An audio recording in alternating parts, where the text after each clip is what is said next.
Bismillahirrahmanirrahim. Assalamu alaikum. Hope everyone is fine. So let's start to solve our miscellaneous exercise. आज हम करेंगे class 10 की miscellaneous exercise 1. ठीक हो गया. आज हमारे पास यूनिट 1 है, उसकी हमने सारी एक्सरसाइजेस कर ली हैं. नेक्स्ट आज हमने करनी है miscellaneous exercise number 1. So first of all हमारा क्वेश्चन है मल्टीपल चॉइस क्वेश्चन. स्टार्ट करेंगे. Number 1 is standard form of quadratic equation. इस स्टैंडर्ड फॉर्म क्वाड्रेटिक इक्वेशन की क्या है? तो उसमें हम क्या देखते हैं, सबसे पहले ए होता है, फिर बी और फिर सी होता है. ठीक हो गया. सर एक्स केयर एक्स और विदाउट एक्स वाली वैल्यूज होती हैं. ये हमारे पास करेक्ट फॉर्म के अंदर यहाँ पे पहले बी है, इसमें इक्वल पहले आ गया, यहाँ पे ए एक्स इक्वल 0 है. इतना सिंपल है. ये नहीं है क्वाड्रेटिक. हमारे पास इक्वेशन हमने हर क्वेश्चन के अंदर देखी है, वो क्या थी कि ए एक्स का स्क्वायर हो, ए हो सबसे पहले एक्स स्क्वायर हो, फिर बी एक्स और सी. यानी कि इस तरह भी हम देख सकते हैं कि सबसे पहले एक्स स्क्वायर आता है, फिर एक्स आता है, फिर विदाउट एक्स हमारे पास जो वैल्यू होती है, टर्म आती है, वो आती है. ठीक है. इस तरह ए बी सी और इक्वल किसकी है 0 और ए इज नॉट इक्वल टू 0. ठीक हो गया. सो हमारे पास स्टैंडर्ड फॉर्म क्या है क्वाड्रेटिक इक्वेशन की? तो हमारा इसमें ऑप्शन कौन सा आएगा? Option number B. Next, option number 2 is the number of terms in a standard quadratic equation. Standard equation हमारे पास ये लिखी हुई है, A x square plus B x plus C equal है 0. अब टर्म्स कितनी है इसके अंदर? यहाँ से यहाँ तक एक टर्म है, दरमियान में प्लस का साइन आ गया तो सेपरेट हो गया टर्म. जहाँ पे प्लस का साइन आ जाता है वहाँ तक एक टर्म है, तो ये एक टर्म हो गई. ये यहाँ से दूसरी, अब ये क्या है? तीसरी. 3 टर्म्स है हमारे पास. तो हमारे पास ऑप्शन नंबर क्या आएगा इसका? C. Next option number 3 is the number of method to solve a quadratic equation is. अब मेथड्स हमने बताने कि किन किन मेथड से हम ये जो क्वाड्रेटिक इक्वेशन है इसको सॉल्व कर सकते हैं. तो जिस तरह से हमने देखी है, सबसे पहले हमारे मेथड हमने क्या, फैक्टराइजेशन भी पढ़ा है, फैक्टर्स बना के हम जो है सॉल्व करते हैं. फिर हमने एक देखा है बाय कंप्लीटिंग स्क्वायर मेथड, 2 हो गए. और एक और हमारे पास क्या होता है, क्वाड्रेटिक फार्मूला की हेल्प से हम अपने क्वाड्रेटिक इक्वेशन को सॉल्व करते हैं. 3 मेथड हो गए. तो हमारे पास क्या आंसर आएगा? Option number C. Next one is option number 4 the quadratic formula. Quadratic formula हमने लिखना है, वो हमें रटा हुआ होना चाहिए अब तक, क्योंकि हमने बहुत इस्तेमाल किया. वो क्या होगा? एक्स इक्वल है minus B plus minus B square minus 4ac/2a. Option number 4 है. और सबसे पहले फार्मूला करेक्ट फॉर्म में ये है minus B plus minus under root B square minus 4ac/2a. So it is our option number A. बाकी हमारे पास सब में जो है वो चेंज है. इसमें बी के साथ इधर जो है साइन माइनस का भी नहीं है, यहाँ दरमियान में प्लस आ गया, इधर भी बी के साथ साइन नहीं है. ठीक है. तो हमारे पास ये करेक्ट ऑप्शन है minus B plus minus under root B square minus 4ac/2a. So option number 4 का आंसर है बी.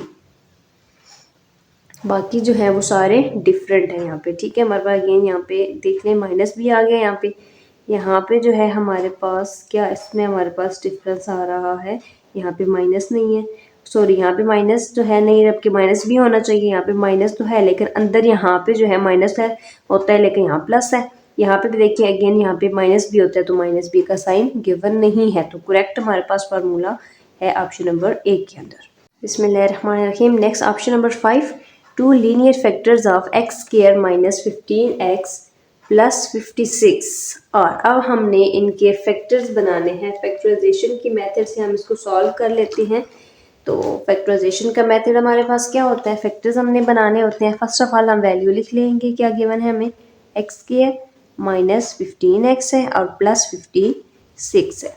अब फैक्टराइजेशन किस तरह से होती है कि हमारे पास कोई ऐसे दो नंबर लें जिनको प्लस या माइनस करें तो -15 है, मल्टीप्लाई करने से 56 है. यहाँ पे भी 1 है तो 56 1 टाइम 56, मल्टीप्लाई करने से 56 है, प्लस माइनस करने से -15 आ जाए. ठीक है. तो ऐसे दो कौन से नंबर हैं हमारे पास? ऐसे दो नंबर हमें क्या गिवन है, 7 एंड 8.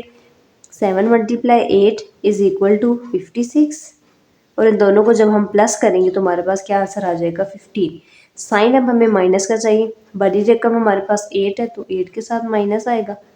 और यहाँ पे करना हमने क्या है, इन दोनों को प्लस करना है, तो दोनों के साथ फिर हमारे पास माइनस माइनस प्लस, दोनों को प्लस किया तो 50. तो मल्टीप्लाई होंगे साइन, तो माइनस माइनस अगेन प्लस 56 आ जाएगा. ठीक हो गया. तो हम यहाँ पे पुट कर लेते हैं एक्स स्क्वायर माइनस, अब यहाँ पे हमारे पास -7x है और साथ में क्या है -8x और प्लस 56. -15 की जगह हमने अपने जो है यहाँ पे ऐड कर लिए हैं. दोनों फैक्टर्स हमने जो है -15 की जगह ऐड करनी है। अब यहाँ से हमने कॉमन लेना है, दोनों में से क्या कॉमन आ रहा है x, पीछे क्या बचा एक x और -7। अगेन अब आगे चलेंगे तो यहाँ पे माइनस का साइन भी आ रहा है फर्स्ट वाली वैल्यू के साथ, तो माइनस का साइन भी बाहर आ गया। अगेन 8 भी आ गया क्योंकि 8 का टेबल काउंट करें तो 56 आ जाता है। सो -8 साइन अंदर x, x और साइन यहाँ पे प्लस है तो ये चेंज हो जाएगा प्लस माइनस माइनस, तो 8 7 टाइम्स 56। अब दोनों ब्रैकेट्स में वैल्यू सेम आ गई है, इसको एक में लिख देंगे x -7 और दूसरी क्या आएगी x -8। सो हमारे पास आंसर क्या आया है x -7 एंड x -8। तो हम देखते हैं हमें करेक्ट ऑप्शन में ये वैल्यूज कहाँ गिवन है x -7 and x -8। So in option number C it is given x -7 x -8, so it is our right option. So option number 5 का क्या आंसर है C. Next option number 6 is an equation which remains unchanged when x is replaced by 1 by x. वो equation जो x से 1 by x में हम replace कर दें लेकिन चेंज ना हो, वो कौन सी होती है? रेसिप्रोकल इक्वेशन होती है। ठीक हो गया। Next option number 7 is an equation of the type, इस तरह की इक्वेशन यानी कि 3 की पावर x प्लस 3 की पावर या एक्सपोनेंट भी हम इसको कहते हैं, पावर्स भी कैसे कहते हैं, 2 - x + 6 इक्वल है 0 इज n। अब ये देखिए हमारे पास किस फॉर्म में है, एन के पावर्स की फॉर्म में ना, एक्सपोनेंट की फॉर्म में हमें इक्वेशन गिवन है। तो इस तरह की जो इक्वेशंस होती हैं वो क्या कहलाती हैं? Exponential equation. ठीक हो गया। सिंपली हमारे पास एक्सपोनेंट ऊपर गिवन एक्सपोनेंट की फॉर्म्स में, तो उसको हम क्या कहते हैं? Exponential equation. सो इसका आएगा option number A. Next option number 8 is the solution set of equation. Equation क्या गिवन है? 4x² - 16 इक्वल है 0। सोल्यूशन सेट हमने इसका निकालना है, इसको सॉल्व करते हैं इक्वेशन को और देखते हैं क्या आंसर आएगा इसका। बिस्मिल्लाहिर्रहमानिर्रहीम। सो इक्वेशन जो हमें गिवन थी वो हमने लिख ली है। अब देखिए फर्स्ट ऑफ ऑल कॉमन आ जाएगा, इसके अंदर से 4 है और इधर 16 है, 4 की टेबल पे 16 भी आ जाता है तो 4 कॉमन आ जाएगा। अंदर क्या बचेगा? x² - 4 टाइम्स 16 इक्वल किसके आएगा? 0 के। ठीक हो गया। अब यहाँ पे ये दोनों वैल्यूज हैं, इसको हम क्या करते हैं? सेपरेटली भी इक्वल कर सकते हैं। यहाँ पे सिंपल देखेंगे 4 इस वाली ब्रैकेट के साथ मल्टीप्लाई हो रहा है, इक्वल किस साइड पे जाएगा? तो 0 के साथ क्या हो जाएगा? डिवाइड हो जाएगा। तो 0 डिवाइड बाई 4, 0 के साथ कुछ भी वैल्यूज डिवाइड करते हैं हम तो आंसर क्या आता है? 0 ही आ जाता है। ठीक हो गया। सो x² इधर -4 है, इधर आएगा तो +4 बन जाएगा। अब यहाँ पे स्क्वायर गिवन है, x की वैल्यू हमने फाइंड करनी है, तो स्क्वायर खत्म करने के लिए क्या लेंगे? स्क्वायर रूट लेते हैं हम। तो उसके लिए स्टेटमेंट लिखेंगे टेकिंग स्क्वायर। अब जब स्क्वायर लेनी है तो दोनों साइड्स पे हम लेते हैं ऑन बोथ साइड्स, दोनों साइड्स पे हमने स्क्वायर रूट लेनी है, x² के साथ भी और 4 के ऊपर भी आ जाएगी।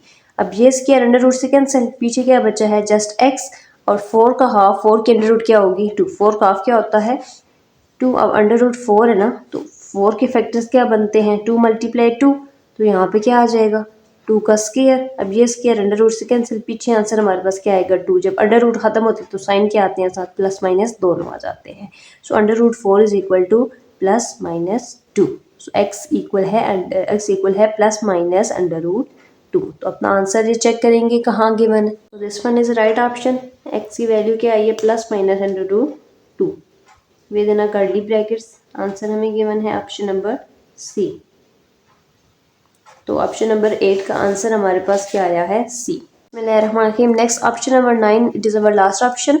N equation of the form 2x की पावर है 4 - 3x³ plus 7x² - 3x + 2 is equal to 0 is called an. अब ये वाली इक्वेशन क्या कहलाएगी? अब देखिए x की पावर्स हमारे पास शुरू हो रही है 4 से, फिर 3, फिर 2, फिर x और फिर 1। ऐसे एक हमारे पास स्टेटमेंट, एक बाकायदा जो है ना अरेंजमेंट के अंदर हमें पूरी इक्वेशन जहाँ पे गिवन होती है उसको हम क्या कहते हैं? Reciprocal equation. तो ऑप्शन नंबर 9 का आंसर क्या आएगा हमारे पास? ए, इट इज रेसिप्रोकल इक्वेशन।